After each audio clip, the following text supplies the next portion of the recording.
नमस्कार. मी राहुल कुलकर्णी. महाराष्ट्रामध्ये प्रत्येक घरी एक पोलीस ठेवणं शक्य नाहीये.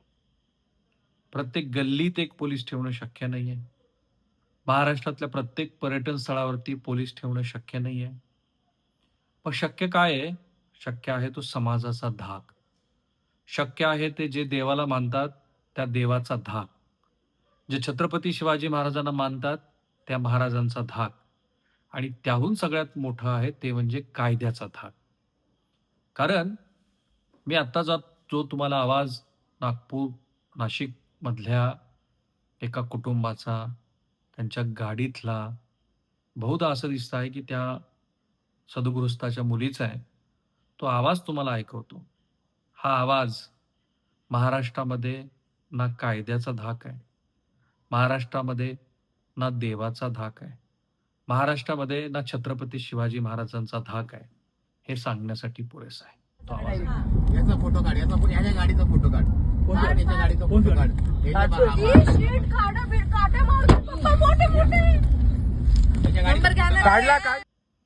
घटना अशी घडली आहे की 12 जुलै 2026ला संध्याकाळी 6च्या सुमाराला या गाडीतलं हे कुटुंब हे नाशिक रोड इथल्या पूनम किरण भागवत आणि यांचं कुटुंब आहे ते भावली खुर्द म्हणजे भावली डॅम वॉटरफॉलला गेलेलं आहे. त्या ठिकाणी त्याच परिसरात राहणारी इगतपुरी आणि त्या भागातली बहुधा असं दिसतं की हुल्लडबाजच आहे ते. हे हुल्लडबाज तरुण तिथे आले. या कुटुंबातली जी महिला आहे 44 वर्षाची, तिच्याकडे पाहून त्यांनी शिट्टी मारली. शिट्टी मारल्यानंतर साहजिक आहे तिच्या पतीला त्याचा राग आला. त्याने जाब विचारला आणि तो जाब विचारल्याचा परिणाम म्हणून जे काय घडलं ते ह्या कारमधल्या ह्या आवाजामध्ये ध्वनित होतं. काय भीती आहे. आवाज पुन्हा ऐका. याचा फोटो काढ, याच्या गाडीचा फोटो काढ, याच्या गाडीचा फोटो काढ.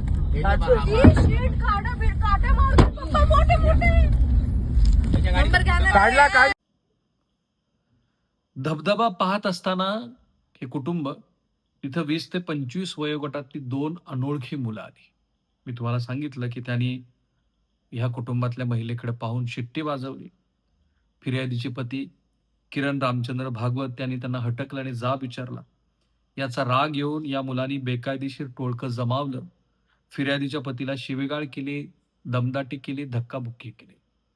अशा वेळेला जे घडतं की या कुटुंबातले जे सदस्य असतात ते म्हणतात, कुठे ह्या नालायकांच्या तोंडाला लागायचं, चला आपण जाऊया. ते गाडीत बसले. गाडीत बसल्यानंतर ह्या टोळक्यानी, मी म्हणून म्हटलं की महाराष्ट्रात ना पोलिसांचा धाक आहे, ना कायद्याचा धाक आहे, ना छत्रपती शिवाजी महाराजांचा धाक आहे, ना देवाचा धाक आहे. हे टोळकं ह्या कुटुंबाचा पाठलाग करायला लागलं. तेही हातामध्ये शस्त्र घेऊन. त्याच्यासाठी त्यांनी एक बोलेरो गाडी वापरली आणि ही दुचाकी गाडी वापरली. ते पाठलाग करतायत हे पाहून ह्या गाडीतल्या मुलीचा जो आवाज आहे तो ऐका. ही भीती आहे आजच्या महाराष्ट्रात. याचा फोटो काढ, याच्या गाडीचा फोटो काढ, याच्या गाडीचा फोटो काढ.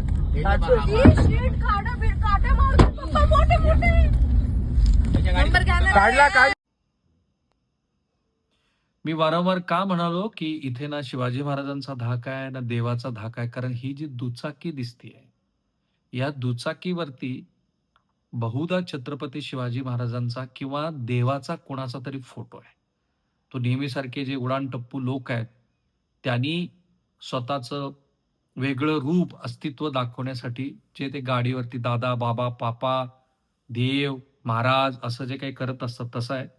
कारण यांनी वाद वाढल्यानं भागवत कुटुंबाचा आपल्या कारमधून एक पांढऱ्या रंगाची बलेनो कार आहे MH46BE7321, हिरो मोटरसायकल आहे MH15KA4502. कारण मी हे जाणीवपूर्वक सांगतो, शोधा कोण आहे ते. त्यांचा तब्बल 15 ते 30 किलोमीटरपर्यंत थरारक पाठलाग केला. मुंबई आग्रा महामार्गावरती घोटी टोल नाक्याच्या पुढं आरोपींनी बांबूच्या काठ्या, बेसबॉल स्टिक आणि लोखंडी रॉड दाखवून भागवत कुटुंबाची कार अडवली. गाडीच्या काचा फोडल्या ज्या तुम्हाला स्क्रीनवरती दिसतात. फिर्यादीचा विनयभंग केला. त्यांच्या जावेचा मोबाईल आणि पतीच्या गळ्यातली सोन्याची चैन हिसकावून घेतली. पतीला जीवे मारण्याच्या उद्देशानं बेसबॉल स्टिकनं वार करण्याचा प्रयत्न केला. भागवत कुटुंबानं कसा बसा तिथून पळ काढला तिथला हा भीतीचा आवाज आहे. अर्थात पोलिसांनी ज्यांनी ते नाशिक जिल्हा कायद्याचा जिल्हा वगैरे जे म्हणतात, त्यांनाही लक्षात आलं की आपण म्हणतोय खरं, पण तसा काही कुणावरती धाक नाहीये. पण मग पोलिसांनी चक्र फिरवली जेव्हा सोशल मीडियावरती हे सगळे व्हिडिओ व्हायरल झाले. नाशिक ग्रामीण पोलिसांनी या गुन्ह्यातील 9 आरोपींना अटक केली आहे. या प्रकरणात कैलास भागडे, आकाश भोईर, तुषार कडू हे 3 आरोपी अजूनही फरार आहेत. याच्यातला फरार आरोपीपैकी आकाश भोईर हा रेकॉर्डवरचा सराईत गुन्हेगार आहे. त्याच्यावरती यापूर्वी एका माजी सैनिकाच्या खुनाचा गुन्हा दाखल आहे. बाईकवरून कारवर लोखंडी रॉडनं हल्ला करणाऱ्यामध्ये हा आहे फरार गुन्हेगार. मग आता पोलिसांनी त्याच्यावरती जीवे मारण्याचा प्रयत्न केल्याचा गुन्हा दाखल करत मकोका लावण्याची तयारी सुरू केली आहे.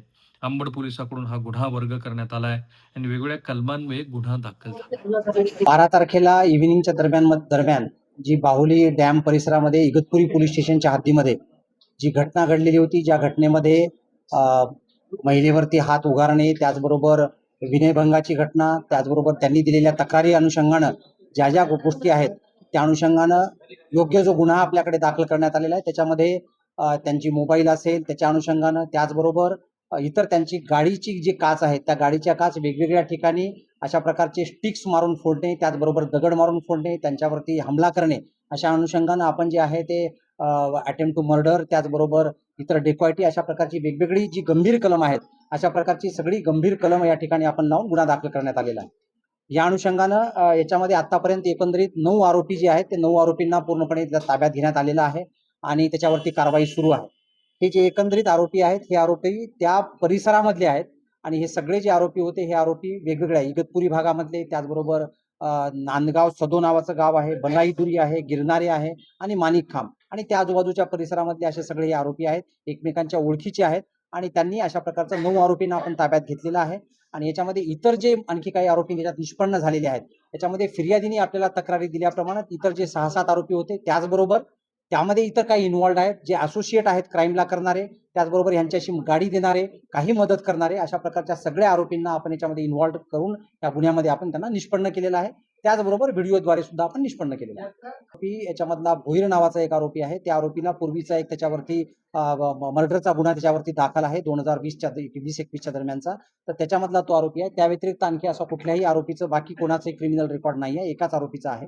तर त्या अनुषंगानं जो आरोपी आहेत ह्या सगळ्या आरोपीच्या अनुषंगानं आपण खात्री केलेली आहे आणि त्या अनुषंगानं आपण याच्यामध्ये अतिशय कडक कलम लावून महिलांच्या कुठल्याही प्रकारचं, त्याचबरोबर पर्यटनावरती असा प्रकारचा कुठलाही परिणाम होणार नाही, त्याचबरोबर एकंदरीत ह्या अनुषंगानं आपण अतिशय कडक कारवाई जी आहे ती कडक कारवाई आपण करत आहोत. कशाचं लक्षण आहे? 1. कायदा आणि सुव्यवस्थेचा धाक संपल्याचं लक्षण आहे. नंबर 2. पर्यटन स्थळावरील सुरक्षेचा जो अभाव वारंवार दिसतो त्याचं हे लक्षण आहे. नंबर 3. विकृत मानसिकतेचं हे लक्षण आहे. कायदा कुणी पाळतं की नाही असा प्रश्न पडावा त्याचं हे लक्षण आहे. जरी पोलिसांनी या संदर्भामध्ये उत्तम काम केलेलं असलं तरी सुद्धा महत्वाचा प्रश्न आहे की महाराष्ट्रामध्ये देव, धर्म, महाराज, कायदा, पोलीस कशाची तरी भीती राहिली की नाही? आणि जर ती राहिली नसेल तर जे राज्यकर्ते ह्या महाराष्ट्रावरती राज्य करतायत, महाराष्ट्र राज्याचे मुख्यमंत्री देवेंद्र फडणवीस यांनी आणि त्यांच्या सहकाऱ्यांनी हे जे असे वारंवार घडणारे प्रयत्न आहेत, मला मान्य आहे की प्रत्येक ठिकाणी पोलीस ठेवू शकत नाहीत, तरी सुद्धा काहीतरी उदाहरणं सेट करावीत. जसं नरसापूरच्या प्रकरणामध्ये तातडीनं फाशीची शिक्षा सुनावली गेली, त्याशिवाय या महाराष्ट्रातल्या गुंडगिरीला अंत नाही. पुन्हा एकदा तो आवाज ऐका भीतीचा. थांबतोय मी इथे. चॅनल सबस्क्राईब करा. याचा फोटो काढ, याचा ह्याच्या गाडीचा फोटो काढ, याच्या गाडीचा फोटो काढ.